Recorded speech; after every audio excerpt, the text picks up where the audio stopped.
right, we're coming to our Portage area. All right, folks, we are here post South Suburban Conference meet. Pretty good meet. We win the boys pretty easily. I think it was 49-88 with Lakeville North in second. And we had 5 all-conference and 1 almost all-conference there. And then in the JV, we were second, reasonably close, not that close, I guess maybe 15 points to Egan, who we had beaten the week before in JV at Owatonna, but we beat Lakeville North after having them beat us last week. So, Coach, what were your thoughts? South Suburban's great field. Yeah. And it showed today how deep it is of the number of teams that had all-conference participants. There's quite a few on there. So I was happy with our guys. We had 5 guys that were all-conference. Channing Goodwin was third. Boston Peterson was 6th. Abram Anderson. 8. Clayton Bill and 13. And Ike Harder. It's 19. Yeah. Congratulations, and Evan Bodell was just a half a step out of 21st. We'll have it on the video. I'll show it. It was a close finish. Yeah, and then Chase Wells was our 7th guy that was part of our conference championship, and it's always good to win the conference because it's a good league. It's a really good league. It's well coached and a lot of good teams. A lot of good. This year, I thought it was especially deep this year. Yep. Coach Lorch, any impressions that you have? Oh, I thought it was a great race. We did what we thought we could do. Yep. We just got to keep getting better. In a couple of weeks, we can show what we can do. Yep. That's what I kind of think too. JV. Yeah, JV was really interesting. We went 1-3 up front. So Elias Schroeder won it. Boy, he really moved. He did. He closed well. He did. Yep. Luke Sanborn, a solid 3rd place, and then. There again, we had 5 in the top 20. So Hunter Fresca is best race of the year. Yep. Was he 10th or 11th or something like that? 11th. Yeah. Blake Boutal, I know, was 20th. And then Peyton Kim, I forget exactly what place he was. On very little warm-up. Yeah. It was like 16, 17. 16. A lot of adrenaline for Peyton Kim, the pride of 5th hour. There you go. That's right. He's a 5th hour student. Yeah. So, we had solid. We've won that. In fact, you might even know the number since we've had the South JV. I want to say this would have been I think we've won maybe. I know I was 10 out of 13 at one point. Okay, and this is I think the 16th. 16th year. So I'm not sure. I'm not sure exactly, but I know it's at least 10. Yeah. And this year I did talk to, I have a couple interviews here, Dan Dornfeld, the starter. Well, Well, I told everybody, this is really the Mount Rushmore of officials, right? Dan Dornfeld. This is, I told kids, they couldn't believe it when, he'll start a high school meet. He starts Big Ten meets, he's done the SSC, he's done Big 12. Elite level starter. He's done U.S. national meets. But you know what he does? He's a pro's pro. He treats a middle school race like he does U.S. trials. Yep. He's always a professional. All right, fans, we're out here at the South Suburban Cross Country Meet, and I found my way to the starter of the meet, Dan Dornfeld from Lakeville. Dan, it's a pleasure to have you here. Coach Harder. Yeah, Coach Harder was talking about the Mount Rushmore of meet officials that we have here, and such a great meet that you guys put on.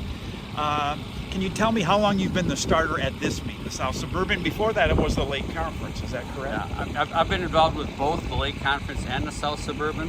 I'd say I'd probably go back to the 80s, kind of. Wow. And you've always been a starter. That's been your deal. Yeah, when I first got involved with this thing called track and field cross country, Amanda, they knew R.U.G. Wright, Lefty Wright. Lefty Wright, okay. Was my mentor, and he took it under his wing and said, come on, I want you to become my starter. So that's where it kind of went, and it's been that way ever since. Well, we really appreciate the efforts you make. It's always just a fantastic meet, and it's run well. Can you have one memory that you have from starting, something that was interesting or moving to you?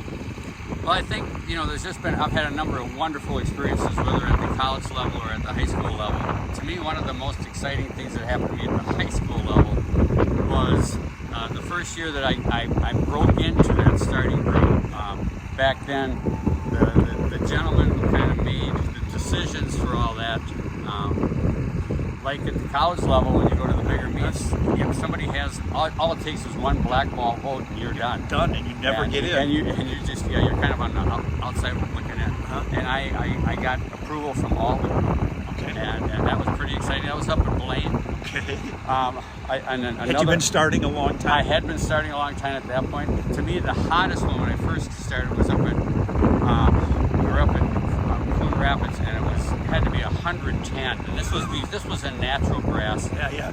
And I was an umpire at that point, and I was told, you've got this corner of the track, and then I want you to be down to the opposite end of the corner. So there was a lot of running going on, and all I know is I'm glad we had trainers there. Yeah, very cool. Well, thanks so much. Good luck today. The other meet officials, the Freeman brothers, I think you mentioned. Yeah, they were there. Ken and Jeff were there. They do a good job. And Yep. then, of course, the UTEC, Greg UTEC Yes. runs the show. Teresa UTEC, and she checked us in today. Yep.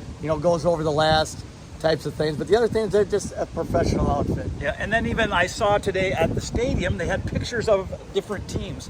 Is that Shannon Brown's Yeah, thing? Shannon Brown does that at Yeah. Egan High School, the coach there. So they do a lot of little things there. Rob Graham, as you had on the last show, he kind of sets the course. But Egan's grounds crew is out there too that helps with them. Yeah. So they put it all together. And I talked to Jason Alliance, their athletic director, about it. And he just said, well, I don't do anything. I said, well, you've got to have an umbrella that allows, sometimes you just got to allow people to do their thing and do it. Sometimes, places don't allow you to do that. Yeah, and then I did talk to Charlie Mahler, a friend of the program. I think we can consider him a friend of the program. And so you'll get to see that interview. And he was on there for the male invite preview. What? He was lacrosse acquaintance. I forgot that. He's one of the. He was on there for them. So he's retiring from the Twin Cities Marathon. He's been leading, or not. I think he's one of the leaders of the organization, and he's retiring from that after this past year's Twin Cities Marathon. And then, all right, folks, I'm here with Charlie Mahler, a friend of the program and a longtime runner. What program is this? The Rosemount Irish Cross Country. And Never heard of it. And I just wanted to congratulate you on, I don't know, how many years did you work with the Twin Cities? 13 years. And you're retiring this year. Yep, end of the month. End of the month, and thank you for all of that. What was the greatest memory you have from working with the marathon? Was there a race or a particular? Oh man, well I produced a live show. So There you did. Well, we're putting a live show. We're on, in the same on club TV. almost. TV. Radio, yeah, TV. we had more than just a smartphone, no. So that's probably the proudest moment. But man, there's so much goes on at the Cool. marathon. I know it's a huge production. I understand. But thanks a lot. Congratulations on your retirement. Go Irish. Yeah, the thumbs up guy sighting today Yeah. came and Oh, supported. David David Dreyer came. the former Northfield standout. Yes. Oh, that's right. That's where he went to high school. 60 years ago. Really? Wow. So anyway, it was a great, good, fun meet. We're excited. We've got sections coming up in 10, 12 days? Yeah, and then before that, we've got the dual meet with Stillwater on the track under the lights. What night is that? Monday night lights. Okay. And then, of course, we've That's got of the section week after MU. And then 2 days after the section meet, the unofficial JV state championships. That we think, you don't think, that they heard some of our pleas for having it. I know that the teams that were invited to start with did resemble last year's power ratings. Really? That I do know. Hey, another thing I was just thinking about, we were concerned that Lakeville North was already in the top 5 in power ranks. They might go back. Egan might be in the top 5. Yeah, they ran. They ran really well. They did a good job. Yeah, so lots of things happening in the cross-country world right now. We're excited about it. 2 more weeks or 3 more weeks of the season. That's another thing to remember. We still have 3 weeks till the state meet. If we qualify, 3 more weeks, we can make progress, we can get better. It was a really fun meet. And another highlight for me is a friend of the program, a listener of the program, Mrs. Stewie. Well, Owen Stewie ran really well today. Yeah. That's right. Now, Coach Lord, you mentioned it. There's only been 2 guys that broke in 16 minutes. That's close. 16:04. And who are those?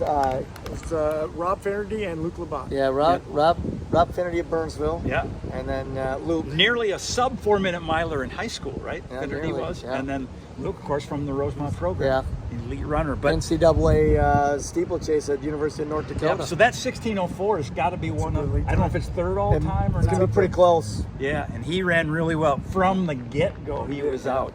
But the mom is from Watertown, South Dakota, and South Dakota State people just like me, so we're excited about that. So thanks. 45, 46.